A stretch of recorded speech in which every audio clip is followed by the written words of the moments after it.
Was there a time in your life na tinanong mo ang mga ito? Lord, kailan kaya? Kailan kaya matatapos ang paghihirap ko? Kailan kaya ako magkaka-breakthrough? Kailan ba magbubunga ang lahat ng pagsisikap ko? Lord, kaya ba today? Hello everyone! Ako po si Sonja Kalit and welcome to the second day of our pre-show live Breakthrough Now Na. Hello Sonja and hello rin sa ating live viewers. Ako naman po si Eric Totanyes. Kung isa ka sa mga nakarelate sa sinabi ni Sonja, then you've come to the right place because tonight we are going to talk about waiting and seeing the fulfillment of God's plans for your life. Pagod ka na rin bang maghintay? Right now we want to ask you, what are those dreams that you want God to answer?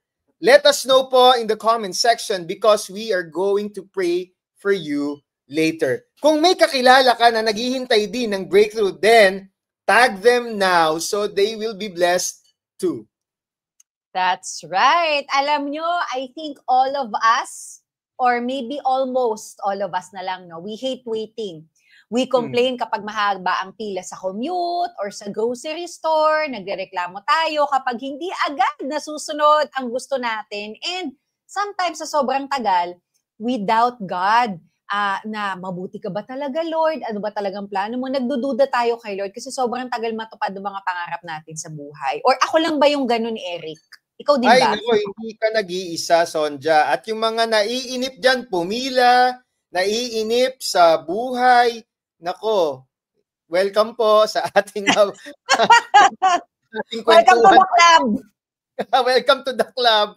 Mag-comment na kayo. Ano ba yung mga bagay na yan? You know, ako personally, I believe, ito yung pinakamahirap na character na i-build sa isang tao. Hindi lang Kristiyano. Lahat. I believe most of us, meron tayo kanya-kanyang level ng pagiging patient. No, ako personally, pagka gutom na ako, pag ang tagal ng pagkain, kung ano yung nakita ko sa mesa, kakainin ko niya kahit malamig pa yan. Dahil mga ganyan, kasi mabilisan mabilis yung buhay. We live in a time where everything is fast-paced and hindi tayo mahilig maghintay, Sonja, di ba? Alam mo yan, pag traffic, even our technology right now encourages us, this fast-paced lifestyle. We are all running late for an appointment, kaya kailangan mabilis mag-book ng ride. Ang tagal naman, 7 minutes, 10 minutes. Diba? Tagal na yon. Kapag gutom ka, hindi mo na kayang hintayin na maluto yung kagaya sinabi ko kanina, magpapa-deliver na lang tayo. Diba? So although, these are all things that, benefits all of us, nakakatulong naman. Pero, remember, there are things in life that are worth waiting for. Ayan. At isa na dyan yung mga pangako ni Lord, the promises of God in us, in our lives. Yes. At Eric, yan kasi yung mga bagay na hindi natin kontrolado. Kahit anong app pa yung gamitin natin. Wala kasing app na mat-track plans of God for my life. Walang tracker, di ba? Nasa sorting center na ba? Nasa delivery hub na ba? Dating na ba yung pangarap ko? Ano pangalan ng rider? Di ba? Wala namang ganun. Most of the time kasi, gusto naman talaga nating i-control ang lahat ng bagay. We put timelines in our own plans, di ba? I think for our personal goals, sometimes it's wise to put a timeline. We put our goals there. But when it comes to the plans of God, it's hard na mag-let go sa mga timeline na yon kasi we know what we want. We know when we want it, di ba? And that one of the toughest pills to swallow talaga is the fact na wala talaga tayo ka-control sa buhay na ito, di ba? Ayan. I think yun yung magandang sinabi mo dyan, Sonja, I think ayan yung problema natin innately. We want to be in control. We want to set the pace, which are, it's not bad. Pagka leader ka, lalo kang leader ka, you want things in order, pero dapat wag din natin kakalimutan na kapag tayo mismo ay hindi marunong maghintay, mag-isip-isip tayo kasi impatience brings us no good. When we try to take control and put matters into our own hands, that is exactly when the process takes longer. Pansinin nyo, ha? Pag na ano, yung pinangunahan mo si Lord, naalala nyo ba minsan na mas lalong tumatagal yung proseso? Ito pa matindi, hindi lang siya tumatagal, mas lalo pang gumugulo. Pag ikaw yung pinangunahan mo yung gusto ni Lord, pag nanguna ka sa kagustuhan mo, you know what? We must understand that God always, He has the best plans in mind and para sa lahat sa atin, no? Mas alam niya yung tamang proseso, tamang plano, tamang strategies, but when we try to outdo Him, that's when things get messy and chaotic. Naku, totoo yan, Eric, no? And, I think one of the most important lessons I learned about waiting, I think yung waiting parte na yan ng buhay natin dito sa mundo. Until God calls us home, we're always gonna be called to wait on Him, right? But one of the things that I learned about waiting on God, it's never in vain. It's always worth it. And even if sometimes medyo malihis ka kasi nainip ka ng konti, nag-sin ka or nagkamali ka, when you get back on track again and trust God again and continue to wait on Him, hindi mo mamimiss yung magandang plano ng Panginoon sa'yo. When you wait on Him and stay obedient, you stay on track, and you always try to keep at the Lord's pace for your life, it's always gonna be worth it. Parang nung dumating yung asawa ko, sabi ko wala na lahat yata, Lord, sa sobrang tagal ko nag-aantay, ang dami ko na ding pagkakamali. Pero when I look at my husband and our marriage, sabi ko, grabe Lord, no, thank you for the grace to wait. And thank you because even though in my waiting, may mga baliko-baliko akong ginawang desisyon, hindi mo pa rin winidhold yung best plans mo when it comes to my marriage. And you still gave me the best for me. So it's always worth waiting for God's plans for our lives. Ikaw ba may lesson ka natutunan about waiting? Oo naman. I believe kasi, Sonja, beautiful things takes time to prepare. Yeah, diba? yeah. Kunyari, order ka ng gusto mo ng noodles or whatever, pasta. Pwede ka namang magluto ng instant for 3 minutes, meron na. Pwede na. Mainit, masasatisfy naman yung gutom mo. Pero if you want to have something better than that, it will take time. May ingredients yan to prepare, may cook, may the right temperature, and all of those things. I think same goes with our lives, no? Pagka ikaw mainipin ka, pag gusto mo, eto na, okay na to, okay na to, parehas lang yan. You've missed the point. God wants the best for you. Kagaya ng example ng getting married, this is a life-changing decision. Hindi ka pwedeng basta kung sino na lang. Okay na yan. No, hindi po ganun ang tamang pagdedesisyon, 'di ba? Meron niyang panahon na nilaan ng Diyos. Kaya it's very important to wait on God, to really listen to God and wait on His instructions para hindi tayo mapahamak. Correct. One of the great lessons about waiting in the Bible is from the story of Joseph. Kasi bata pa lang si Joseph, ni-reveal na ni Lord sa kanya yung magiging mission niya sa buhay, di ba? Binigyan siya ng dream na ito yung mangyayari. And that's how God usually works naman. He plants hopes and dreams in our hearts. But often, hindi naman nire-reveal kung kailan dadating yon, kung paano niya isa sa katuparan yung mga plano ng yon. Sa case si Joseph, 17 years old pa lang siya nung pinakita ni Lord yung magiging future niya. And that is to save the lives of many people. His God-given dream and purpose kept him inspired, motivated, and disciplined, even when there's no sign of it coming true yet. He just stuck it out with God, no matter how hard it became for him. Ikaw ba, sa inyo ba, ano ba yung dream na inilagay ni Lord sa puso ninyo? Maybe it's restoration of your family, maybe it's healing, maybe it's promotion, or maybe it's the provision that you've all been waiting for, di ba? Or kahit ano man yan, i-comment mo na lang yan para mapag-pray din namin mamaya yan ni Eric. Tama. Alam mo, yung kagaya ng kinuwento mo si Joseph, no? Kung hindi siya natutong maghintay sa solution na bibigay ng Diyos sa kanya, if he took matters into his own hands, hindi mapufulfill yung promise sa kanya. And in fact, ito yun eh. Yung promise sa kanya, pinadaan sa kanya through him, by God, through him. And hindi lang siya yung nag-benefit. Nag-benefit yung unang-una yung mga kapatid niya, pamilya niya, and a lot of people. Kasi during this time, maraming nangyari nung panahon na ito eh. Ngayon, ikaw, gusto mo bang, kung tatay ka, nanay ka, gusto mo ba mapagtapos ng pag-aaral yung mga anak mo, makatulong sa pamilya mo?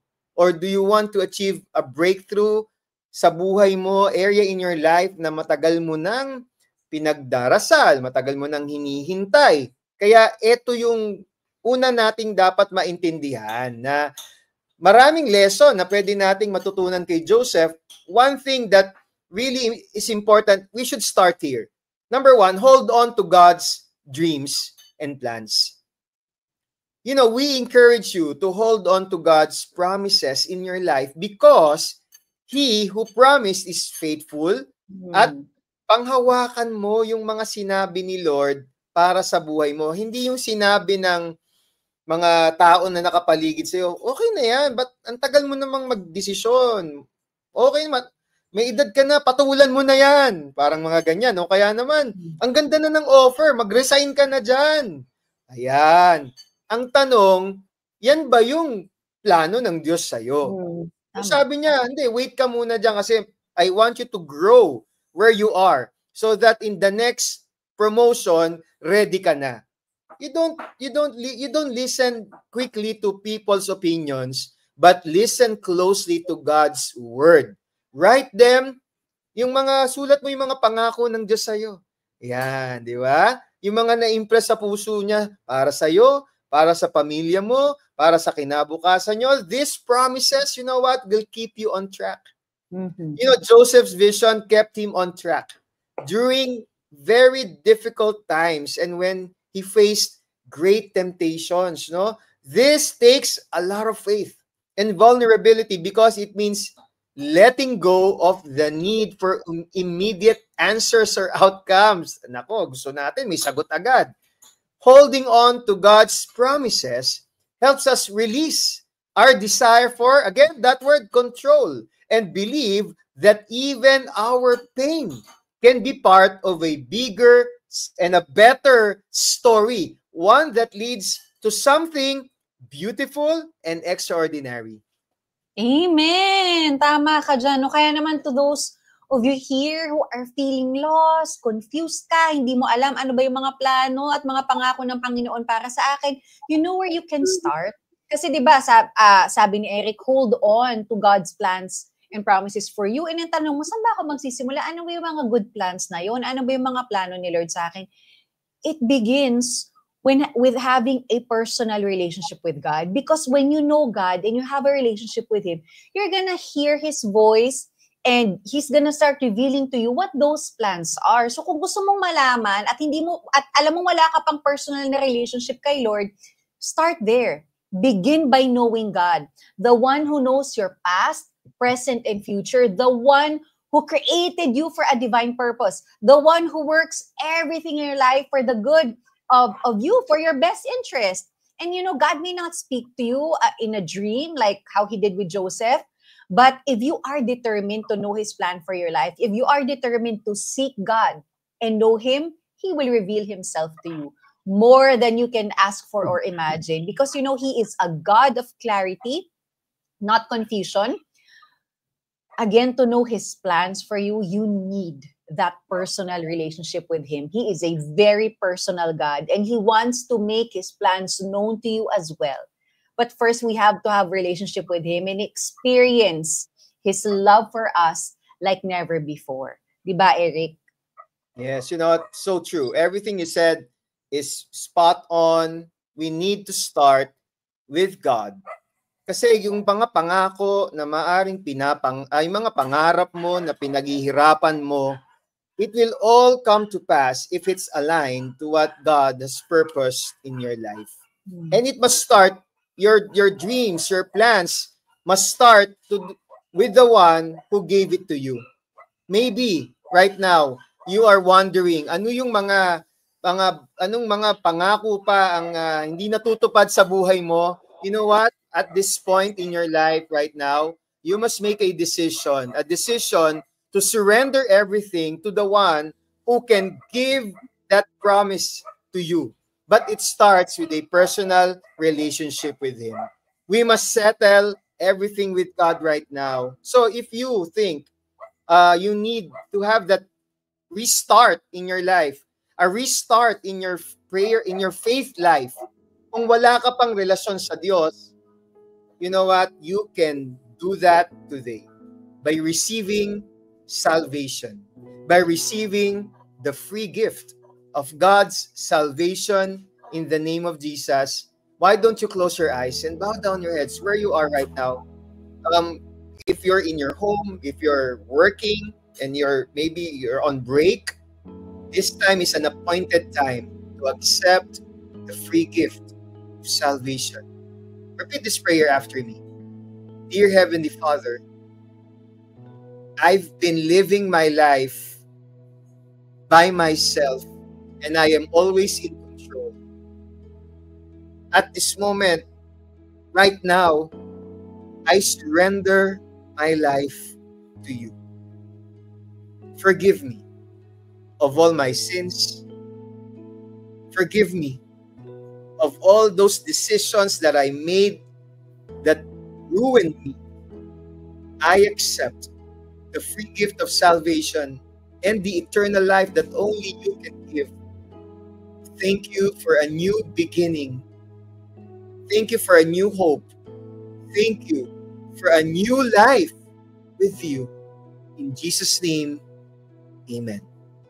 Amen. Amen. At kung sumabay ka sa panalangin at tinanggap mo si Jesus bilang iyong Panginoon at tagapagligtas, you received Him as Lord and Savior, and you want to grow in your relationship with God, type yes na tinanggap mo si Jesus so that we can celebrate with you. Congratulations and welcome to the family of God. At kung gusto mong mas mag-grow pa sa iyong faith, sa iyong pananampalataya, please, i-type nyo na po ngayon ang BSG so we can connect you to a Bible study group. Yan. At speaking of growing in our faith, alam nyo ba na isa sa mga nagpapalago ng faith natin ay kung paano tayo humaharap sa mga pagsubok sa buhay. Our attitude towards trials or challenges that come our way says a lot about how we'll grow in our faith. Bakit? Sabi sa James chapter 1 verses 2 to 3, sabi dito, Dear brothers and sisters, when troubles of any kind comes your way, consider it an opportunity for great joy. Grabe, no? Kapag may dumating doon na pagsubok sa buhay natin, sabihin natin, wow, congratulations! This is great joy! Kasi it says here, for you know that when your faith is tested, your endurance has a chance to grow. Kumbaga, when you're presented with a trial or a challenge, consider it an opportunity for joy. Kasi, uy, grabe, may chance ako to grow kay Lord. Through this trial, I have a chance to grow in my relationship with Him, to grow in my faith, to grow in my trust in the Lord. And since we are talking about the story of Joseph, makikita talaga natin sa buhay ni Joseph na nung na-test siya at maraming beses siyang nabigyan ng mga pagsubok, pero kahit na ganoon at ang dami ng pagsubok, he kept his fear in the Lord. He kept obeying God. And dahil doon, mas tumaas pa yung faith. So kung gusto mong umangat pa yung faith mo, ay, wag mong sayangin yung mga pagsubok na dumadating sa buhay mo. Diba? Ayun pala yun, Sonja, no? Kaya pala pwede mong sabihin, consider it an opportunity for great joy, kasi you can consider it as an opportunity for growth. Ayan. Ganda nun, ha? Inalaw ni Lord na mangyari yan sa'yo kasi pagka tinanggap mo yan ng may kagalakan, may iaalaw rin si Lord na promotion para sa'yo. Ibig sabihin, level up ka naman, kapatid. Ngayon, dati ito lang ang kaya mo. Eto, kaya mo na to. Kasi pag kinaya mo to, next level ka na, may promotion galing kay Lord. Ayan. So, ang ganda, no? I really love it. I really love it. Kaya naman, kung una, we need to start with God and yung hold on to His promises. Pangalawa, live a life of integrity and fear of the Lord. Sabi nga sa Galatians 6:9, so let's not get tired of doing what is good. At just the right time, we will reap a harvest of blessing if we don't give up. Hindi napagod si Joseph na gumawa ng mabuti because he knows that God will honor his obedience. His faith never wavered. His story is full of twists and turns. Napakaraming nangyari sa kanya, but there are some. Ito yung mga highlights ng nangyari sa kanya. He had a dysfunctional family. Favorite siya ng tatay niya. Kaya, ayun, nagselos ang mga kapatid niya sa kanya. Dahil dito, binenta siya ng mga kapatid niya. He lost his dignity. He was falsely accused of rape. Kahit nagtatrabaho lang naman siya ng maayos. He was imprisoned because of it. And in the prison, he was forgotten by the person who was supposed to help him. Naku po, ang hirap naman ito. Nakulong ka na, pagbintangan ka, binenta ka. Nakalimutan ka pa. Nakalimutan ka pa. Pero, ito yung maganda dito, Sonja. Despite all of this, unfortunate events in the life of Joseph, he kept rising above. He never gave up. Diba? Tama ka dyan, Eric. Oo, kaya, makikita talaga natin na no matter where Joseph ended up, kung kahit sa prison siya nung na-preso siya, di ba? Kung saan-saang lupalop siya na padpad, hindi nagbago yung obedience niya. He kept obeying God, he kept his integrity, and he always worked hard to honor God. And it all paid off. And even in the toughest situations, grabe, believe ka kay Joseph, he still kept making the decisions to honor God. Lahat ng decision niya were made to honor God. And even though it always seemed unfair to him, he still feared God deeply. And God's favor never left him. Kaya alam niyo po, hindi sayang yung pagsunod kay Lord, hindi sayang yung pag-obey. Huwag na nating panghinayangan ang pag-obey kay Lord, no? Kasi eventually makikita naman natin kung paano buuin ni Lord yung mga detalye ng buhay natin, eh. Yung mga bagay na nakasakit sa'yo, nako, you will realize that they're all part of this beautiful story that God is weaving for you, for your life that can bring honor and glory to God. Diba? You can take these painful experiences na instead of saying na, Lord, grabe naman, bakit mo naman to ginawa sa akin? Instead of feeling mo pinaparusahan ka, you can take it as, you can allow those situations to transform you and say, okay, Lord, ito yung mga hinaharap ko. How can I be transformed by these things? How can I bring honor and glory to you during these things? And speaking of Joseph's integrity, diba, he kept his integrity. You know, I remember a time last year, naku, very recent lang, Eric, na I found out that I had to pay certain fines, okay, because of something that a person that I trusted or commissioned, na overlook niya yon. So, nalaman ko ngayon, 12 years later, 12 years din yung fine na kailangan kong bayaran. Medyo malaki siya. But the funny thing is, when we were finding out magkano ba yung fines ko, yung kausap namin, sabi din, sobrang laki po ng fines niyo, tulungan ko na lang kayo, bigyan nyo lang ako ng ganitong amount. In short, nanghingi siya ng bribe.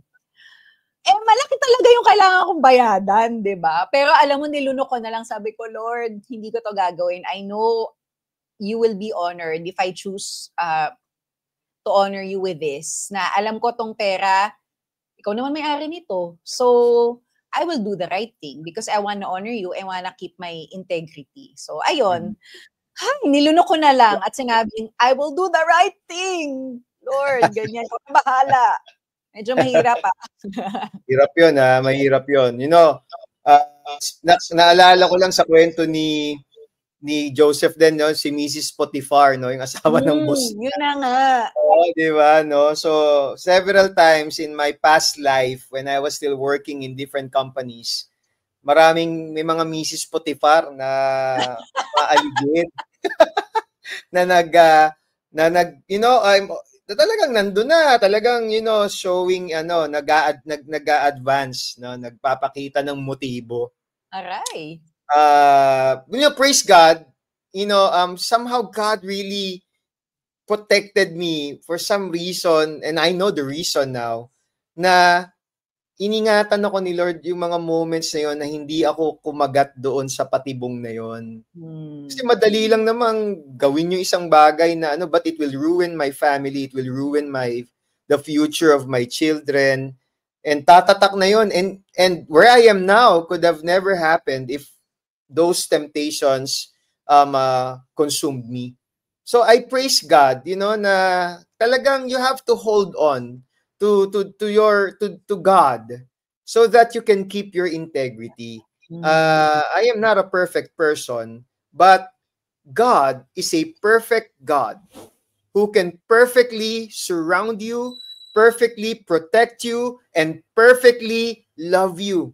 So if you have that deep, intimate relationship with God, mapoprotektahan kang mapunta sa patibong ng kaaway. Yun yung mahalaga dito talaga para matupad ang iyong mga pangarap sa buhay, magka-breakthrough ka.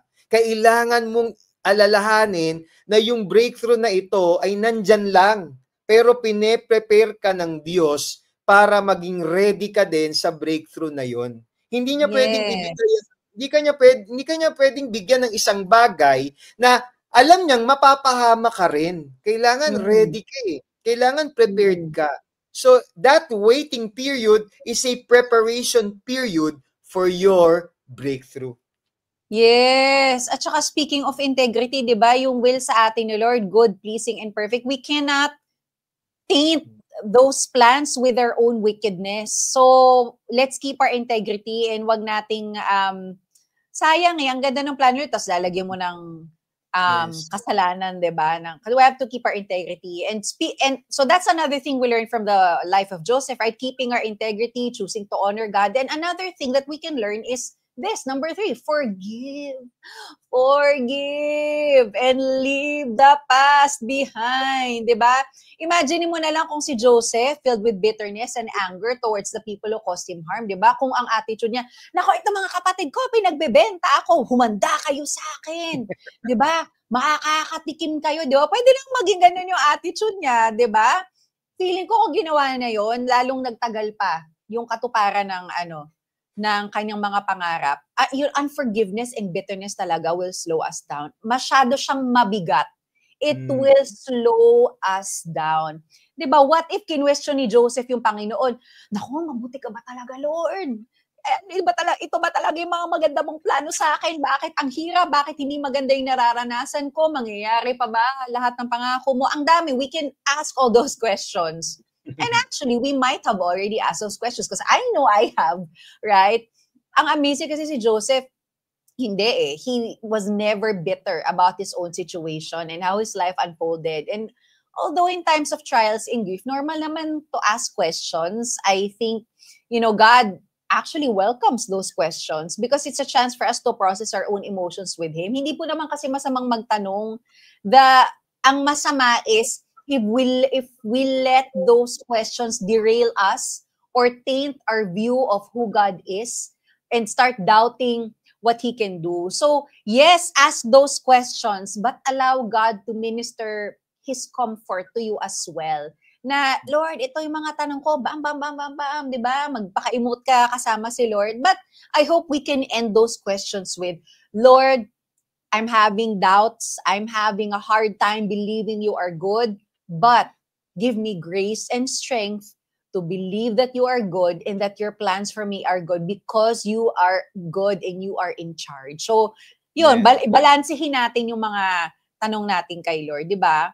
Amen. You know what? And that's the beauty of waiting. It pleased God to see Joseph waiting and believing that he would fulfill what God promised to him. God knows what He's doing. And He also knows the best time to make your dreams come true. Sabi po sa Isaiah 55:8-9, for my thoughts are not your thoughts, neither are your ways my ways, declares the Lord. As the heavens are higher than the earth, so are my ways higher than your ways, and my thoughts, God's thoughts, than our thoughts. Di ba? Yun eh.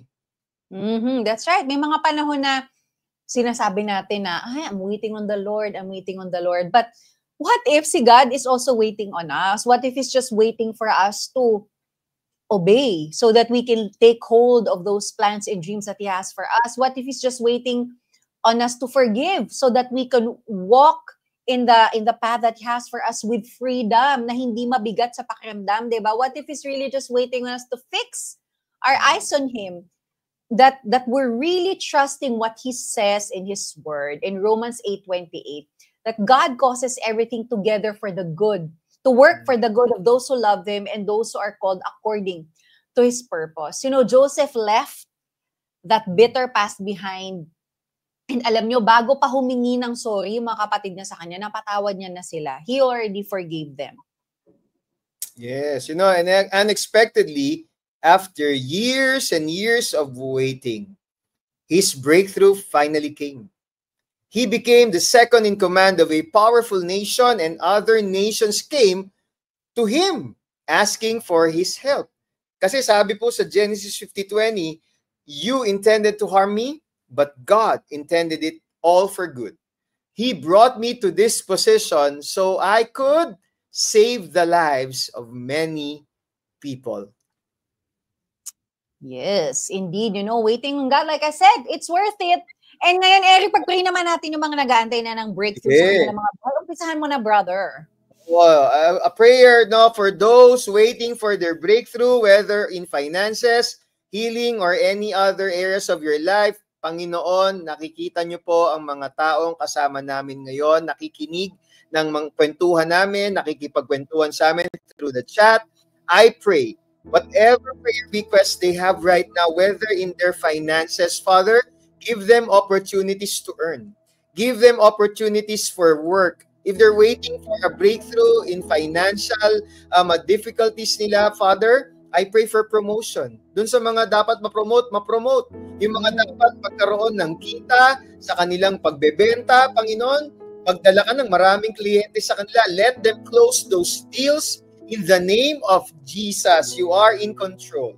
Father God, to those who are waiting for breakthroughs in healing, for their health, Father, if there's someone who is sick right now, let that person experience breakthrough by giving that person 100% good health in the name of Jesus. 2025 is a year of good health for this person in Jesus' name.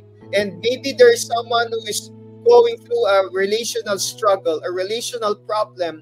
Let there be reconciliation right now with that person. Turuan mo kung magpakumbaba ang taong ito, humingi ng tawad, lumapit sa inyo muna, at makalapit sa taong nasaktan niya, even to those person na nakasakit sa kanya. Let these breakthroughs happen this year by the power and the only power that only God can provide. In the name of Jesus, Amen. Amen. Lord, we pray for Marivic. Lord, you know ang tamang trabaho na nag-aantay sa kanya, yung work opportunity for her. May this job be a place where you can be glorified in Marivic's life, in her workplace, and that your name will be magnified at hindi lang magiging blessing itong trabaho na to sa kanya, kung hindi magiging blessing din itong trabaho na to, magiging blessing din si Marivic dito sa lugar kung saan siya makakapagtrabaho. Lord, we declare that right job, her breakthrough, pagdating sa kanyang trabaho, we declare that in your name we pray. Amen. Amen. Amen. Si Ana naman from IG, please pray for me. Malala na yung depression and anxiety ko. Father God, maybe. Totoo po, malala na ang pinagdaraanan niya. Pero Panginoon, walang malalang sakit sa'yo. You are bigger than any problem that we are facing. You are bigger than the anxiety and depression that Ana is facing right now and experiencing right now. Father God, as she surrender her life to you, as she put her faith in you, let your power be manifested in her life in the name of Jesus. Let her experience healing right now. Breakthrough now na in the life of Ana. In Jesus' name, amen. Lord, we pray for Priscilla and their friend Patrick. Lord, won't you do a miracle right now, a breakthrough right now in the name of Jesus. Lord, won't you clear this kidnapping issue sa kanyang customer ng Grab. Lord, won't you reveal right now the truth and that there will be favor sa police station ngayon, Panginoon, that you clear this accusation and that his name be cleared. Lord, thank you, Holy Spirit, that you are moving right now in the name of Jesus. Lord, we declare your clarity in the situation right now and reveal the truth right now in Jesus' name. Won't you break through right now, God? In your name we pray. Amen. Amen. Amen. From Dang, please pray for my brother who's still in the hospital, coma for almost 1 month, praying for provision and strength. Dear God, we are coming before you with confidence that comes from you, that you are in control over the life of Dang's brother. Father, let your will be done, and we pray, Father, right now for a miracle that the brother of Dang will wake up with no anything na nakasira sa kanyang brain. Father God, walang adverse effect yung coma na ito, and I pray for strength for Dang and her family. I pray also for provision that they can pay the bills, Lord God, ng hospital na ito. Give them strength, Lord God. Give them peace. Give them comfort. Give them breakthrough in this family. In Jesus' name, amen. And Lord, we pray for Othel at sa kanyang apo ni si Aliyah, Lord, who's had seizures twice. Lord, we pray, God, that there will be no complications, Lord, through this seizure, that everything will be clear, that you will heal everything in her brain, and Panginoon, that you will give doctors wisdom to see what's causing the seizure, Panginoon, and that they'll be able to figure it out and put a stop to these seizures right now. Lord, we declare your 100% healing kay Aliyah. In the name of Jesus Christ, we pray. Amen and amen. Amen and amen. Friends, don't worry kung hindi man namin nabasa ang inyong prayer request. Our prayer center representatives are on standby right now para mag-respond sa inyo sa comments. Yes, and we thank God that we have the CBN Asia Prayer Center kasi dito po mayroong handang makinig at magdasal para sa inyo 24 hours a day, 7 days a week. Whether you need prayers, advice, or just simply somebody to talk to, our trained prayer staff po offer emotional and spiritual support through calls, texts, emails, chats, and social media messages. Yes, meron din tayong satellite centers sa Cebu at General Santos para sa ating Visayan-speaking kababayans. Plus, hotlines for the US and Canada. Bukod sa pananalangin, tinutulungan din ng prayer center ang mga gustong maghanap ng church community. They can connect you, yes, ikaw, to a church near you para mag-grow pa ang iyong faith. Nagbibigay din sila ng training on counseling and financial stewardship at nagko-conduct ng marriage seminars. Wow! Grabe, hindi ko alam pati marriage seminar, no? But you know what? The good news is you can be part of this whole thing. You can be part of what the prayer center is doing to transform lives. You can support the prayer center by donating. Just scan the QR code right now that's being flashed on your screen. Ayan, iscan nyo lang yan. You can also visit cbnasia.net/give to help bring hope to more people. Yun, just be part of what God is doing through the prayer center. And ngayon naman, Sonja, batiin na natin ang mga sumama sa atin tonight. Unahin ko na, Sonja, shout out. Yes. Connie from Japan. Connie, konnichiwa. Sabi ko na. Si Ella from Japan. Ligaya from Hong Kong. Rebecca from Sydney, Australia. Jenny from Israel. T-Boy from South Korea. Wow, very international. And watching from IT Live, Marivic from Abu Dhabi. And also a comment from Odette. Yes, sometimes yan po ang tanong ko. But I trust God's plans. Odette, God bless you. God bless you. Ito naman sabi ni Cherilyn, amen po. Mas maganda talaga ang plano ni Lord kaysa sa plano natin. Sabi naman ni Irene, patuloy ko pong pinagkakatiwala sa Panginoon na pagkalooban niya po ako ng pagkakakitaan. Alam ko po, ipagkakaloob niya po yun sa panahong kaloob niya.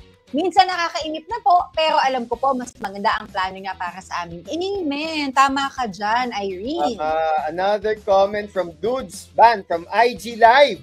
I'm waiting for my breakthrough na ma-release na ako ng insurance license for 1 year.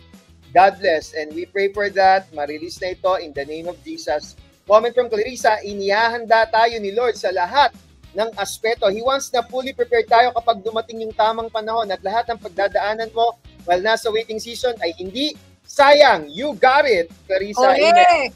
Correct ka dyan. Ito naman sabi ni May, yes, thank you Lord. I always wait for all your plans and will for me.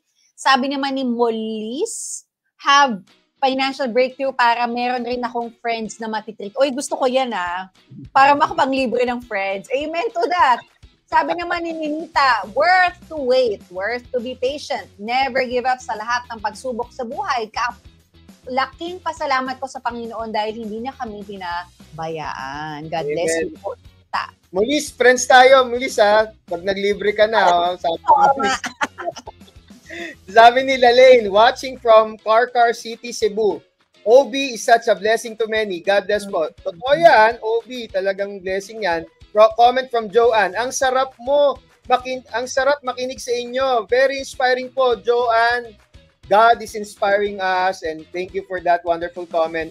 FB stars naman tayo, Sonja, Sydney, 15 stars, Connie, 50 stars, si Dep 2 stars, si Lizret, 200 stars, and si Zai, 20 stars! Woo! Yes! At eto na, Eric, ang mga tumanggap kay Jesus at sumabay sa ating panalangin kanina. Welcome to the family of God. Joanne, Ferdelina, Ella, Roselle, Lizret, Janet, Trina, Marites, Lerma, Menu, Lenny, Ja, Emma, Jory, and I am Sweet Butchoy from Instagram naman yun. Very inspiring naman, nakakatuwang malamang. Welcome to the family of God. Ito naman yung mga nag-type ng BSG, gusto nilang mag-join ng Bible Study Group. Si Judith, si Joanne, si Janet, si Edna, Menglu, Gian, Shirley, Miles, Helen, Lerma, and Anna from our Instagram Live. Wow! Praise God! Yes! Praise God! Ako, samahan niyo po ulit kami bukas, 6 p.m. po muli dito sa Facebook pages ng The 700 Club Asia at ng CBN Asia. And of course, don't forget to watch our live TV special, Breakthrough, now na. Makakanood kayo ng inspiring stories of people who experienced God's providence during the darkest of times. Mamayang hating gabi po yan sa GMA. Yes, at available din po tayo. Mapapanood nyo sa aming website, cbnasia.org/live TV. And we thank you for spending your precious time with us here tonight. Goodbye. Bye, everyone. God bless you.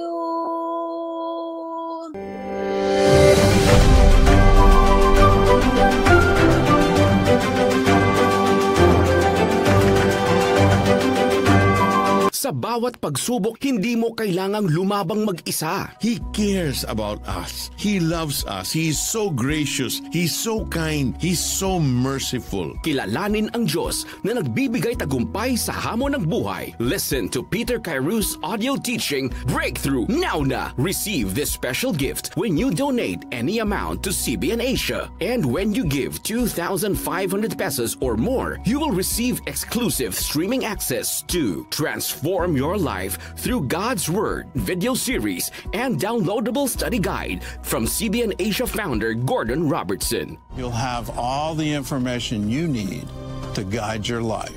Be a CBN Asia partner today. Ngayong Martes, masiyahin at matulungin si Maxine. Subalit dala ng iniindang sakit ay nawala ng saya at sigla ng 12 taong gulang na dalaga. Dinapuan siya ng isang malubhang sakit. Nagpunta ako ng Cabuyao, Laguna. Nung time na pauwi na kami, nakita ko na may natumbang motorsiklo. Breakthrough! Now na! A special live telethon of the 700 Club Asia, Martes, alas 12 ng gabi sa GMA.